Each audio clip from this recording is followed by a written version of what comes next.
Boa noite, meus irmãos. Tudo bem com vocês? Tudo bem com vocês? Espero que esteja tudo bem na paz do nosso Senhor Jesus. E, rapaz, quem estava aqui no primeiro culto, como eu fico mais livre com esse microfone aqui. Rapaz, olha, ah, beleza.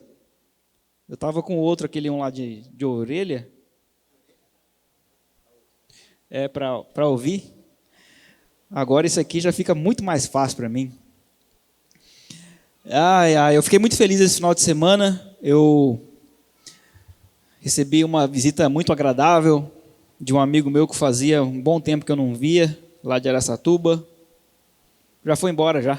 Chegou e já foi embora. Mas foi muito importante revê-lo. E eu quero que você abra sua Bíblia em Oséias, livro do profeta Oséias, capítulo 7.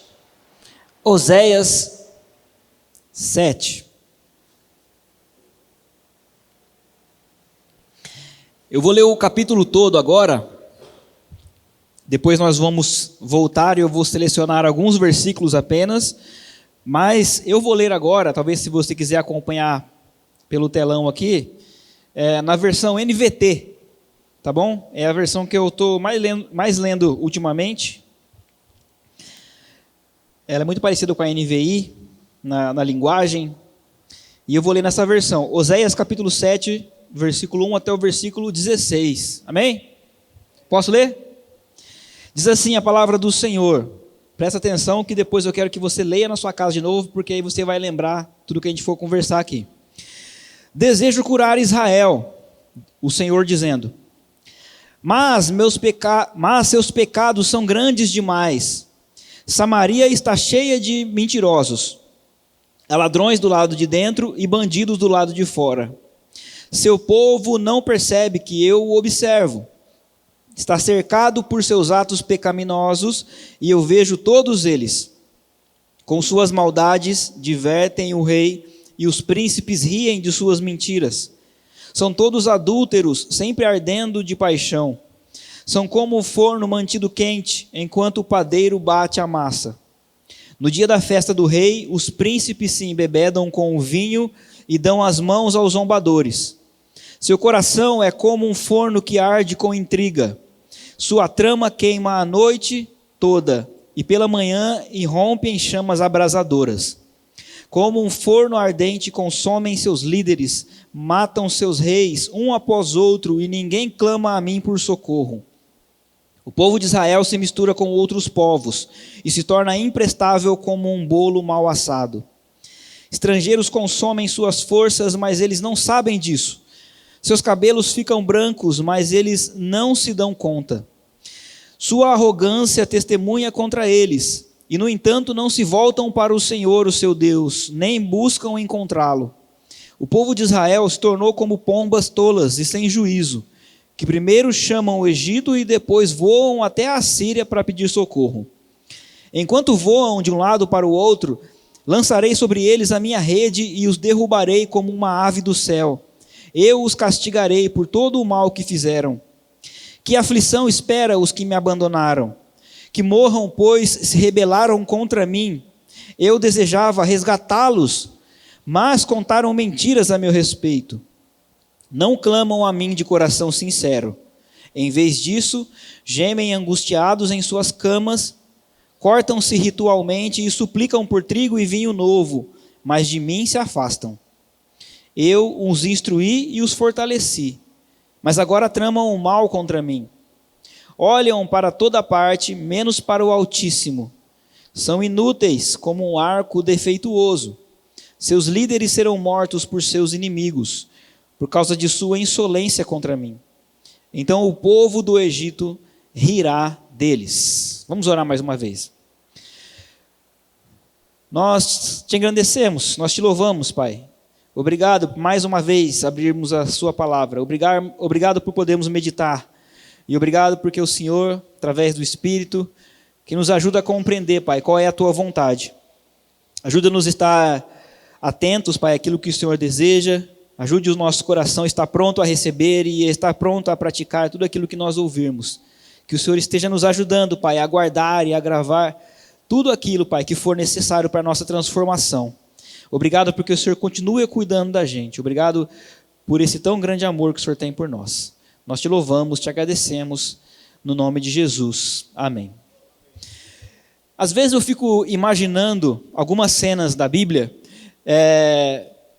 olhando através daquilo que eu estou lendo e imaginando como estava sendo alcançado aquele contexto ali. Eu fico imaginando, por exemplo, quando Jesus encontra Pedro pela primeira vez. Talvez você conheça a história, que Jesus vai lá e Pedro estava lá na beira do lago, do mar, pescando, e aí Jesus fala para jogar a rede do outro lado. Fico imaginando Jesus olhando Pedro de longe, e Jesus olhando com aquele olhar que já conhece Pedro, fala, e pensando, Pedro, você não sabe aonde eu quero te levar, você não sabe no homem que eu quero te transformar, como eu quero mudar a sua vida. E talvez ele chegasse perto de Pedro, e Pedro olhasse para Jesus com aquele olhar de quem ainda não o conhece, mas Jesus olhasse para ele com todo o conhecimento de quem é Pedro, de quem se tornaria Pedro, e imaginando de como ele seria um homem diferente, como ele seria transformado, e como ele seria de fato alguém reconhecido como alguém que segue a Jesus, um seguidor verdadeiro de Jesus. E aí eu faço uma pergunta para você: como que um cristão se parece? Se você fosse analisar hoje, se você fizesse uma imagem de um cristão na sua frente, como que um cristão iria se parecer? Até fisicamente falando. Eu sei que por muitos anos, talvez nós que estamos mais tempo na igreja, nós temos uma imagem de como era o cristão, ou de como sempre as pessoas imaginavam o crente, entre aspas. O crente é aquele que andava uma roupa mais alinhada, socialzinho, e com a Bíblia debaixo do braço, né? Essa era a frase que o pessoal usava, com a Bíblia debaixo do braço, aquele livrão, as irmãs com uma saia grande, e essa era a imagem que as pessoas tinham de quem era o crente. Talvez hoje essa imagem mudou um pouco, e talvez nós não olhamos apenas para aquilo que está no exterior. Nós precisamos olhar como cristãos para aquilo que está além daquilo que nós estamos vendo. Nós temos espelho em casa, né? Nós somos uma geração talvez privilegiada ou não, porque é uma coisa muito recente o espelho. Mas quando nós temos alguma coisa na nossa vida, talvez você olha para o espelho da sua casa, você fica meio chateado, fala, poxa, cresceu mais a barriga. Mas sempre quando tem alguma coisa aqui, uma mancha, alguma coisa, você fala, poxa, eu tenho que mudar isso. Eu tenho que consertar isso, eu tenho que tirar essa mancha da minha boca, alguma coisa nesse sentido. Mas não só isso. Eu sei que às vezes nós temos que olhar no espelho, e às vezes eu olho no espelho e eu começo a me perguntar, quem eu sou? Quem sou eu? E eu vou ser sincero com vocês, tem horas que isso vai parecer estranho, mas é exatamente isso. Tem horas que eu não pareço comigo mesmo. Tem hora que eu me olho no espelho e eu me pergunto quem eu sou. Tem hora que eu me olho no espelho e eu enxergo mais o velho homem do que o homem à imagem e semelhança de Cristo. E eu falo apenas desse espelho da minha frente, de algumas atitudes, de algumas coisas que eu faço, de algumas coisas que eu penso. Mas nós temos o outro espelho. E o outro espelho que nós temos é a Bíblia, a palavra de Deus. E quando nós olhamos para esse espelho, será que nós encontramos verdade em nós? Será que nós encontramos de fato aquilo que a Bíblia define o que é o cristão, aquele que é um verdadeiro seguidor de Jesus? Aquilo que nós olhamos na palavra de Deus, nós começamos a comparar com a nossa vida. Será que eu olho para aquilo que está escrito e eu falo, poxa, eu tenho que mudar nessa área aqui, eu tenho que permanecer aqui, eu tenho que me fortalecer nessa área? Eu sei que muitas pessoas passam por essa situação, de observar a palavra de Deus e ver o quanto nós precisamos mudar, de nos comparar com aquilo que está escrito e perceber o quanto eu preciso mudar. E isso não é apenas um privilégio nosso. Isso acontecia com o povo de Israel. Quando você lê os profetas, inclusive o profeta Oséias, você vai perceber que muitas vezes o profeta estava escrevendo para a população, para revelar quem de fato eles eram. Não apenas aquilo que eles achavam ser, mas quem de fato eles eram. Se você já leu o profeta Oséias, você vai perceber que ele escreve para a nação de Israel, a nação do norte, né? Vamos dizer assim. Muitas vezes nesse texto você vai perceber que ele fala Efraim. Quando ele fala Efraim, ele fala sobre a maior tribo de Israel, a maior tribo do norte, ou o maior estado do norte, simbolizando toda a nação de Israel. Ele também fala de Samaria. Samaria era a capital de Israel. E é como se ele estivesse falando que a maldade saía da capital, saía do coração e se espalhava por toda Israel. Mas a intenção do profeta, a intenção do Oséias era fazer um comparativo em respeito àquilo que aquelas pessoas viviam e como elas eram de fato. Como elas deveriam ser e como elas pareciam ser. Com o que você se parece? Você como cristão, com o que você se parece? Se nós olharmos, por exemplo, no capítulo 7 aí de Oséias, no versículo 1, olha aí, na versão NVI mesmo, ele fala assim, olha, Oséias falando, como Deus estivesse falando, ele fala, quando eu tento curar Israel, o mal de Efraim fica exposto, e os crimes de Samaria são revelados. Então é como se Deus estivesse falando, olha, toda vez que eu tento mudar vocês, toda vez que eu tento sarar a sua terra, toda vez que eu tento abençoar e tratar a vida de vocês, não aquilo que vocês aparentam ser aí, mas aquilo que vocês de fato são, fica totalmente exposto para mim. Todos os seus pecados, aquilo que vocês fazem de mal, está exposto diante dos meus olhos. E não, vocês ficam se comparando com coisas boas, quando na verdade vocês estão vivendo uma vida totalmente fora da minha vontade. Vocês estão expostos diante dos meus olhos. E a comparação que o profeta faz, e a comparação que Deus faz do povo, não são comparações agradáveis. E eu queria fazer essas mesmas comparações com a nossa vida hoje, para que nós possamos, diante da obra do Espírito Santo, diante daquilo que Deus nos mostra, para ver se nós também estamos parecendo com aquilo que aquele povo estava parecendo naquele momento. E eu espero que não. Com o que você se parece? Eu não sei com o que você se parece, mas eu espero que você não esteja se parecendo com um forno aceso. Olha o versículo 6 comigo. Porque o povo de Israel estava se parecendo com um forno aceso. O profeta fala assim, olha, seu coração é como um forno que arde com intriga. Sua trama queima a noite toda, e pela manhã irrompe em chamas abrasadoras. Sabe qual é a comparação que o profeta está fazendo aqui? São aquelas pessoas que não conseguem viver uma sobriedade, não conseguem ter um controle da sua vida, não conseguem ter um domínio próprio.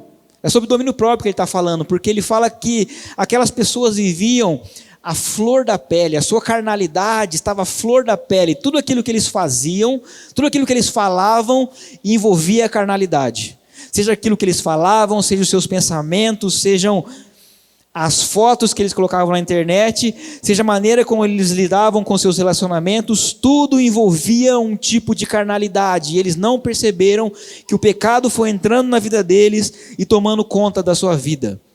Quem aqui já mexeu com um forno? Levanta a mão. Tá bom. Forno a lenha. Quem aqui já mexeu com forno a lenha? O pastor Dias já mexeu com forno a lenha, cara. Que absurdo.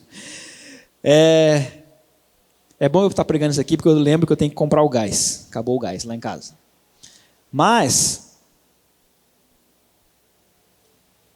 você que já mexeu com forno a lenha, e a comparação aqui era com o forno a lenha, você vai lembrar que tem uma peculiaridade com o forno a lenha, que é o seguinte, você vai lá, você monta a lenha, coloca a lenha certinha no forno lá, e você acende lá a lenha, fecha a portinha do forno, tranquilo. Passa alguns minutos, você vai lá, e você coloca a mão dentro do forno, e você fala, ué, isso aqui não está funcionando. Ah não, isso aqui não esquenta nada, isso aqui parece que não vai funcionar. Só que depois passa um tempo, você chega perto daquele forno, você percebe que já está insuportável de chegar perto. que você abre e você percebe que está extremamente quente e vai ser muito difícil agora abafar aquilo ali, vai ser difícil diminuir a temperatura, porque agora que pegou fogo, vai longe. E exatamente essa é a comparação que o profeta está fazendo. Ele está dizendo o seguinte: olha, vocês, Israel, vocês, cristãos, vocês acham que um pecadinho, que vocês acham que alguma coisa que vocês fizeram, uma pequena mentira, uma pequena fofoca, alguma coisinha, não vai interferir na vida de vocês. Só que vocês começam com essa coisinha, quando de repente vocês vão ver, vocês estão tão afundados no pecado, vocês estão tão quentes, tão inflamados pelo pecado, que depois, para abafar isso aí, meu amigo, vai ser difícil, hein? Deixa eu fazer um teste com você, para você entender o que eu estou falando. Agora você vai ter que escolher qual que é o melhor pecado para você cometer. Ó. Escolhe o pecado. O pastor vai falar para você escolher um pecado agora. Qual que é o melhor pecado para você cometer? Embriaguez, assassinato ou estupro? Qual que é o pecado light? Eu vou ler a sua mente agora. Você, certeza que você falou assim, embriaguez. Pô, nem compara, né? Um com o outro. Pois é. Enquanto eu estava lendo, eu estava estudando sobre esse texto aqui, eu li sobre um padre que ele ficou embriagado, e por ele ter ficado embriagado, ele estuprou e matou a irmã dele. Por quê? Porque a gente acha que uma coisinha aqui não vai interferir em nada na nossa vida, isso aqui não tem problema nenhum. Mas quando nós percebemos, aquilo vai envolvendo de uma maneira tão grande, que nós vamos ficando cada vez mais dentro do pecado. Olha o versículo 3. Ele fala assim, olha, com as suas maldades divertem o rei, e os príncipes riem de suas mentiras. São todos adúlteros, sempre ardendo de paixão, são como forno mantido quente, enquanto o padeiro bate a massa. No dia da festa do rei, os príncipes se embebedam com vinho e dão as mãos aos zombadores. Aquelas pessoas achavam que eram seguidores, que eram de Deus, que era o povo de Deus. Mas eles começavam a se reunir através das suas festas, e quando eles menos estavam percebendo, estavam de mão dadas com os zombadores, estavam fazendo aquilo que era contra a vontade de Deus. Eles achavam que eles pareciam o povo de Deus, mas na verdade eles estavam parecendo um forno aceso. Com que você se parece? Eu espero que você não esteja se parecendo com um forno aceso. Eu também espero que você não esteja se parecendo com um bolo mal assado. Versículo 8. O povo de Israel se mistura com outros povos e se torna imprestável como um bolo mal assado. Como um bolo mal assado. Essa semana, fiz um bolo para uma família. Eu estava meio com pressa. Eu tinha que fazer algumas coisas e tal. Aí eu vi lá, a hora deu certinho, desliguei o forno. Eu falei, eu tenho que ir embora rápido. Fui lá, peguei a assadeira, estava até quente. Peguei a assadeira, cobri com um pano para não danificar o bolo. Falei, vou levar na casa da tal família, né? Peguei lá, fui levar. Quando eu cheguei na porta da casa dessa família, eu fui entregar o bolo. E aí eu peguei o bolo de novo e eu senti uma coisa estranha. Aí eu dei uma mexidinha e o bolo mexeu comigo. Ele deu uma balançadinha. Eu falei, ixi. Mas aí eu descobri o bolo, quando eu olhei para o bolo, estava normal, estava bonitão, tranquilo. Entreguei para aquela família o bolo, aceitaram com toda educação, com toda elegância, mas eu tinha certeza absoluta que o bolo estava cru embaixo. Ficou um pedacinho cru. Aí eu fiquei encanado com isso aí, eu falei, ixi.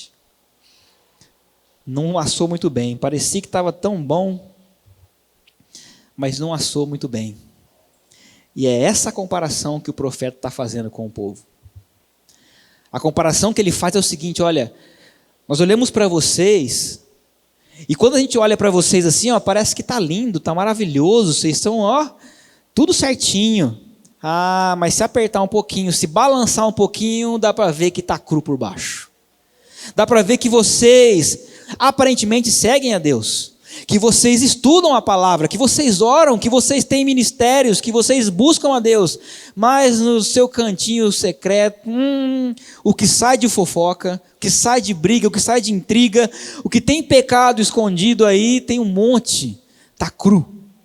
Dá para perceber que tem algo errado aí embaixo. Vocês talvez enganam as pessoas, mas a Deus vocês não enganam, porque vocês estão se misturando com as pessoas do mundo, se misturando com outras coisas. Estava conversando com uma irmã essa semana sobre alguns irmãos que a gente percebe que tem uma vida e eles aparentam ser tão espirituais na igreja, quando na verdade eles aí fora não tem nada a ver com Jesus. Por quê? Porque o que importa é a parte de cima do bolo aqui, ó, tá bonito, ó, dá para tirar foto e pôr no Instagram, mas por baixo tá impossível de comer, tá cru. De um lado é top, mas do outro lado há um grande desequilíbrio. Quando há alguma coisa em que as pessoas que se dizem seguidoras de Cristo podem fazer na escuridão, no oculto, no secreto, elas fazem. Eu estava ouvindo um pastor falando que ele fez uma viagem para a Bélgica e ele foi no metrô. Foi lá, pagou o ticket, comprou o ticket, entrou no metrô e foi... Andou no metrô lá onde ele tinha que ir e tal, tudo mais, conheceu a cidade. E aí ele percebeu que de repente ele saiu do metrô e falou, eu nem vi onde estava a catraca, nem percebemos que passamos na catraca. Diz que eles voltaram e não acharam a catraca, falou, está estranho isso aqui. Eles foram lá e perguntaram para o policial que estava ali perto, falou, seguinte, nós estávamos no metrô aí e tal, e nós passamos aqui, eu não vi onde que era a catraca, não vi onde a gente saiu. O policial falou assim, não tem catraca. A mentalidade dele, e essa é a pergunta que eu faço, como que os cristãos brasileiros reagiriam? Porque a mentalidade dele foi o seguinte, mas se não tem catraca, é só entrar, ninguém vai ver que eu não paguei mesmo, e aí eu vou tranquilo, vou e volto, ninguém vai perceber. Pois é, por quê? Ninguém está vendo. Mas o importante não é quem está vendo.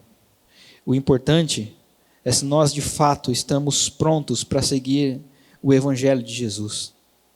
Nós temos a capacidade de parecer com Jesus e não com um bolo mal assado, que por cima parece muito bonito, mas por baixo, no oculto, no secreto, tem muita coisa errada.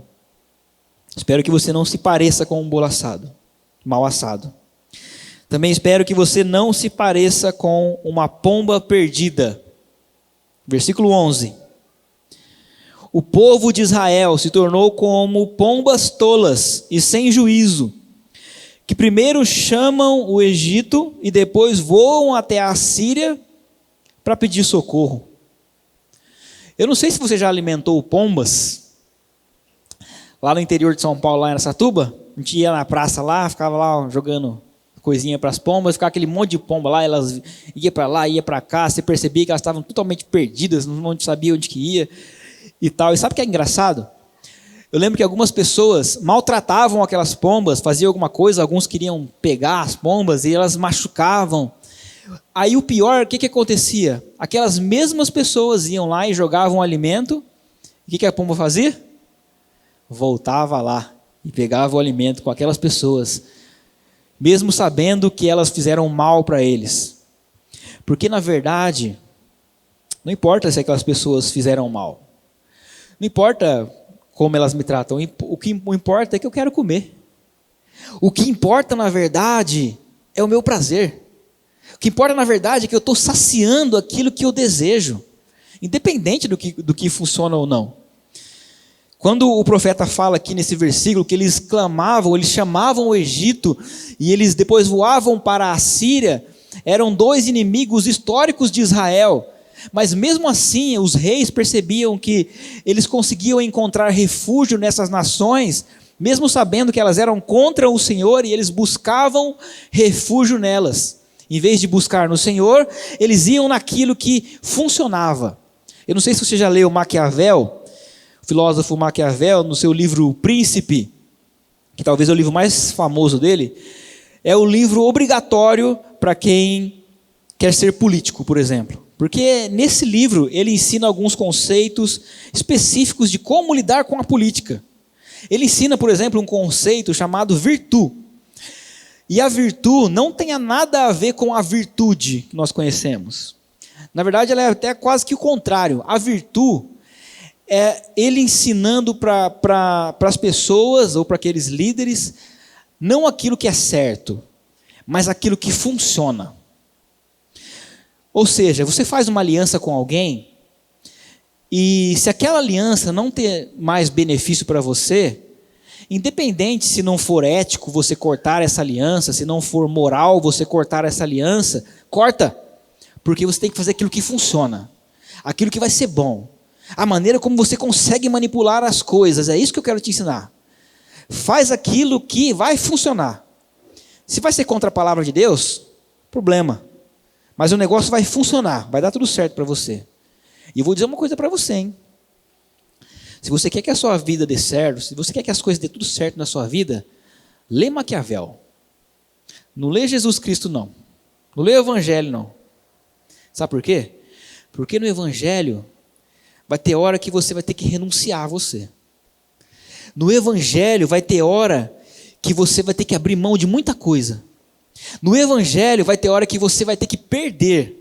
Você vai ter que olhar para uma situação que você sabe que você foi prejudicado e dizer assim, eu perdoo, porque Jesus me ensinou a perdoar. Mesmo que eu fui prejudicado naquela situação, eu vou fazer assim, porque o Senhor Jesus me ensinou a fazer assim. Talvez vai ser um pouco difícil, pesado, mas isso vai ser o melhor. Eu não quero parecer uma pomba perdida. Eu quero que Jesus me coloque no meu lugar, de ter princípios e virtudes, mesmo quando ninguém está olhando. De buscar refúgio no Senhor, em vez de buscar refúgio naquilo que eu sei que vai dar certo. De não fazer alguma pilantragem, alguma malandragem, de alguma coisa que eu sei que vai contra a palavra de Deus, mas que aquilo vai funcionar para mim. Mas seguir a vontade de Deus. Com o que você se parece? Você se parece com uma pomba perdida? Eu espero que não. E eu também espero que você não se pareça com um arco defeituoso. O versículo 16, o último versículo, ele fala assim: olham para toda parte, menos para o Altíssimo. São inúteis, como um arco defeituoso. Os seus líderes serão mortos por seus inimigos, por causa da sua insolência contra mim. Então o povo do Egito rirá deles. Naquela época, uma das armas mais usadas era o arco e flecha. Não tinha arma de fogo, então eles usavam o arco e flecha. Quando o arco estava defeituoso, tinha um grande problema. Porque com um arco defeituoso, quando o guerreiro ele lançava a sua flecha, a flecha ela não atingia o seu inimigo, não atingia o seu alvo ideal. A flecha ela atingia o seu companheiro, o seu amigo, ou quem sabe se prejudicava, se machucava. E o profeta está fazendo exatamente essa comparação com o povo. Fala assim, olha, o Senhor olha para vocês e percebe que vocês são inúteis. Porque se for colocar as coisas na mão de vocês, vai ter problema. Olha só, vocês que se dizem cristãos, mas são um arco defeituoso, se colocar esse ministério na sua mão, se colocar essa situação na sua mão, se for para você resolver isso, se for para você participar dessa situação aqui, vai dar ruim. Vai dar ruim porque você vai dar briga e vai dar problema, você vai brigar com a pessoa que está do seu lado, que é seu aliado, você vai sair machucado e vai ter conversa, vai ter uma loucura. Por quê? Arco defeituoso. Não dá para o Senhor usar. Porque se o Senhor colocasse a mão para usar, ia machucar todo mundo. Eu não quero ser um arco defeituoso, não quero ferir quem está próximo a mim, mas quero ser um bom instrumento nas mãos do Senhor. Tem um homem chamado Nicholas Winton, não sei se você já ouviu a história dele. Ele morreu em 2015, com 103 anos.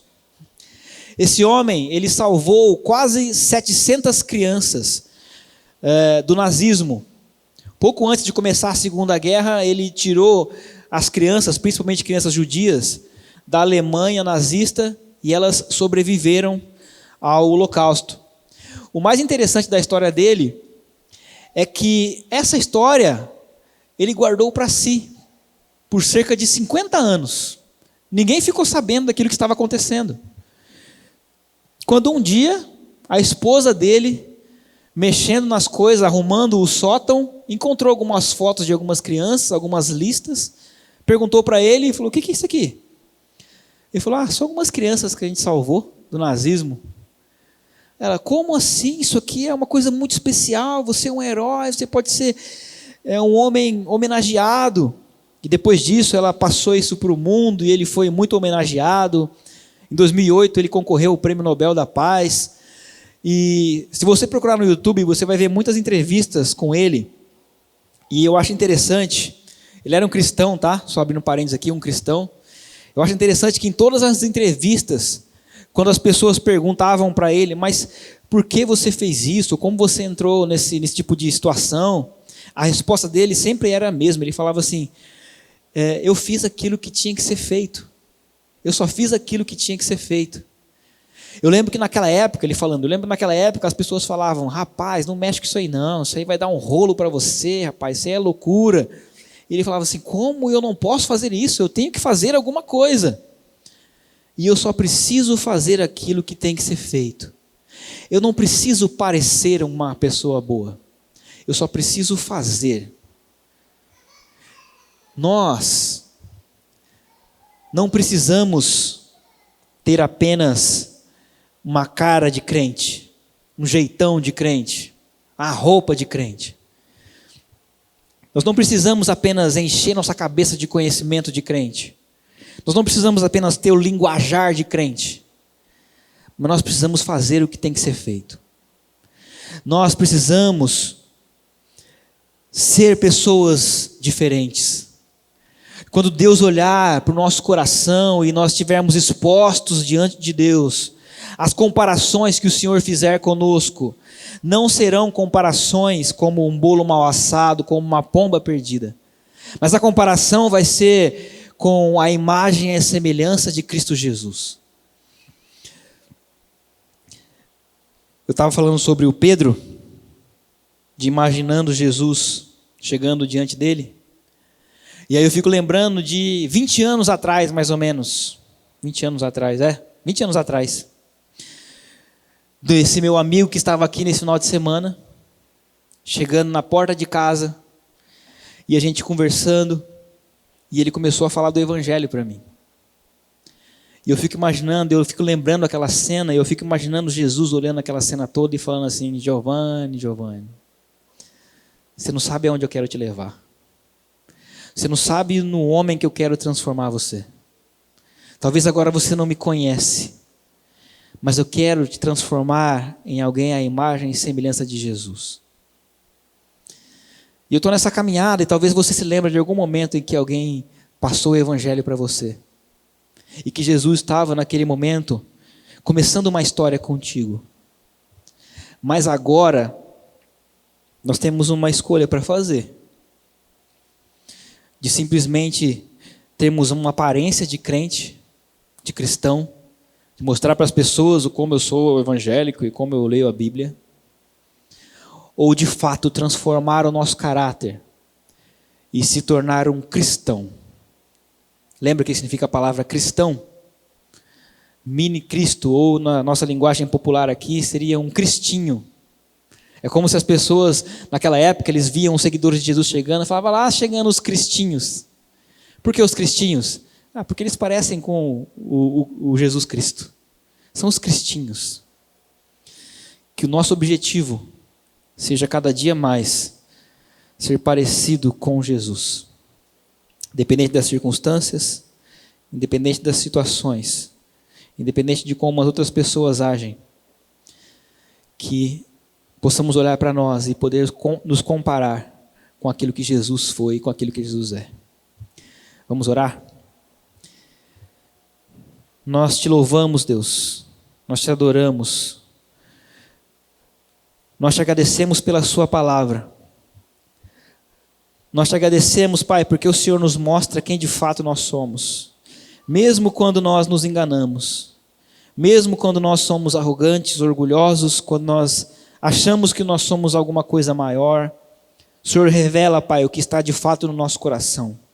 O Senhor nos mostra, Pai, quando nós somos mentirosos, quando nós somos fofoqueiros, quando nós somos adúlteros, quando nós somos irados, quando nós estamos com pensamentos contrários à sua vontade, quando nós escondemos as coisas, o Senhor nos mostra.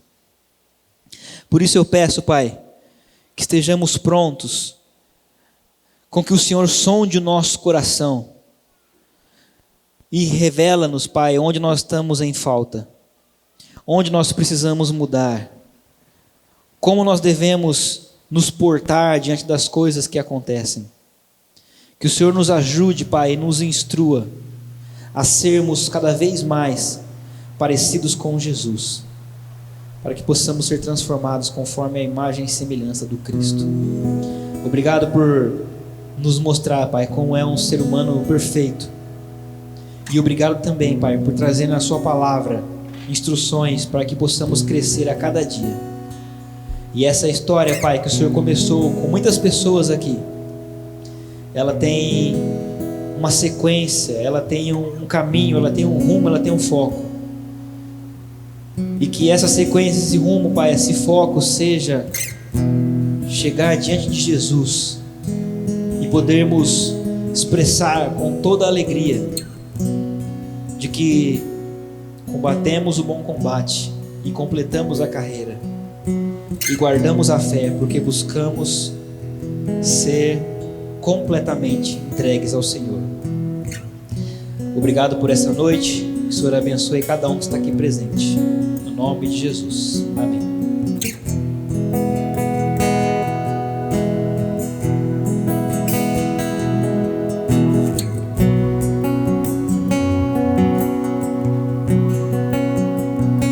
Há um lugar de descanso em ti, há um lugar de refrigério em ti, há um lugar onde a verdade reina. Esse lugar é no Senhor.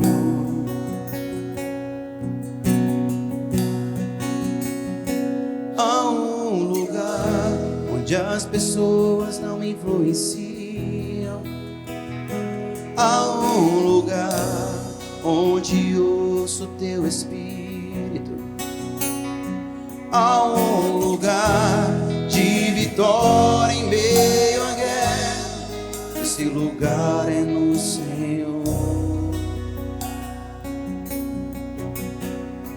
Esse lugar é no Senhor.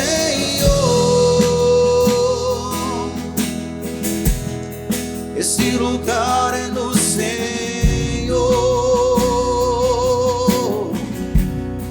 Esse lugar é no Senhor.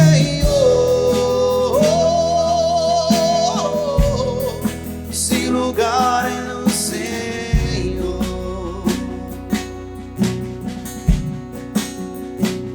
Há um lugar onde a inconstância não me ilumina, há um lugar onde a minha fé é fortalecida, há um lugar onde a paz é quem governa. Esse lugar é no Senhor.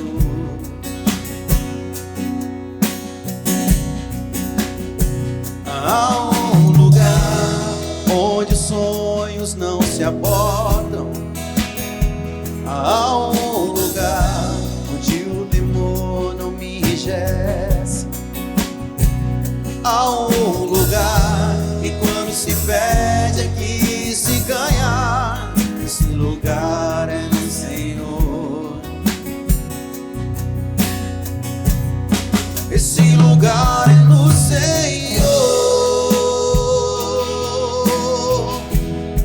Esse lugar é no Senhor.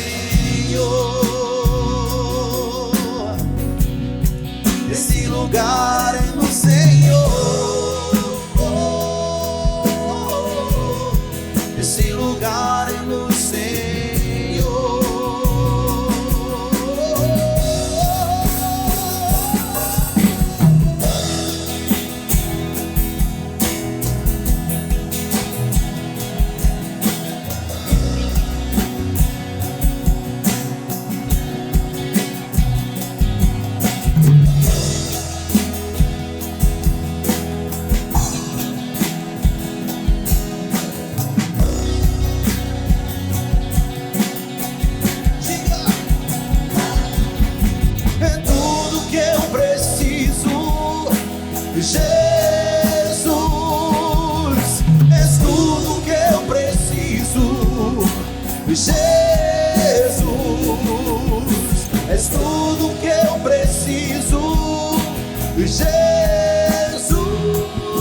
Esse lugar é no Senhor.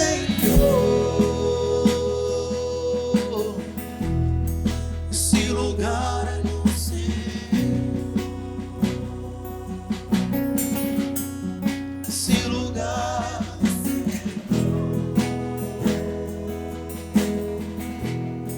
Esse lugar é no Senhor. Feche os seus olhos e pensa nisso. Tudo que eu preciso, Senhor. No meu casamento és tudo que eu preciso, Deus. O meu trabalho é teu, é tudo que eu preciso, Deus. O ministério é todo seu.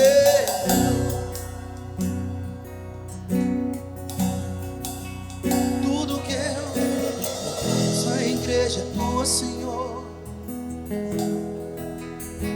A minha adoração é tua, Senhor. Receba o meu louvor. Receba, Senhor. Receba, Deus. Diga, meu querido. És tudo que eu preciso, Jesus. És tudo que eu preciso, Jesus.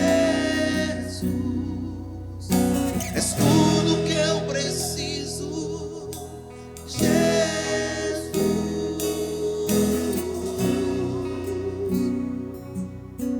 Declare isso com todo o teu coração. És tudo que eu preciso, Tu és tudo que eu preciso. És tudo que eu preciso, Deus. Só Tu és, só Tu és. Esse lugar é no Senhor. Esse lugar é no Senhor. Esse lugar é no Senhor.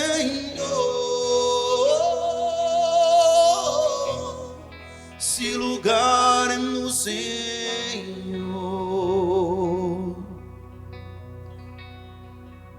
Querido, se você sente no teu coração nesse momento que o Senhor realmente está falando contigo, abra o teu coração, abra a tua mente, abra os teus lábios e deixa o Senhor ouvir a tua oração. A palavra de Deus diz que eis que estou à porta e bato. Se você abrir, o Senhor vai cear com você. Ele vai comer junto com você, Ele vai estar na tua mesa. O Senhor vai preparar um banquete diante dos teus inimigos. E eles vão ver a tua vitória, querido. Eles vão ver a tua mudança. E eles vão olhar para você e falar: eis ali um homem, uma mulher de Deus. Porque é diferente. Eles não agem como todo mundo age. Eles têm sempre uma palavra de vida para nós. Eles são a luz e o sal da terra.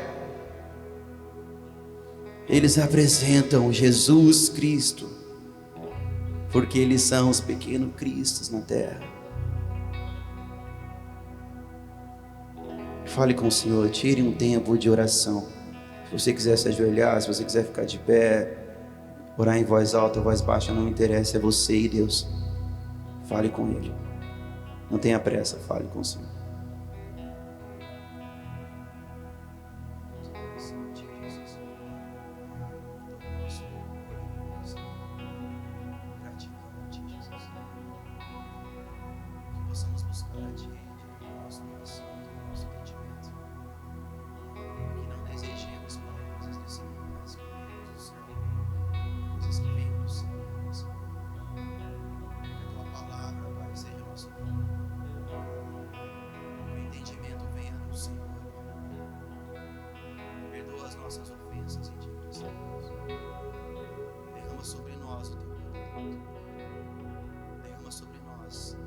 Santo Espírito, Tu és tudo que nós precisamos. Tu és tudo que nós precisamos. Senhor Jesus, nós te agradecemos por esse momento que tivemos. Nós agradecemos porque pudemos vir até aqui. E eu tenho a certeza absoluta que todos nós nos esforçamos para estar aqui nessa noite.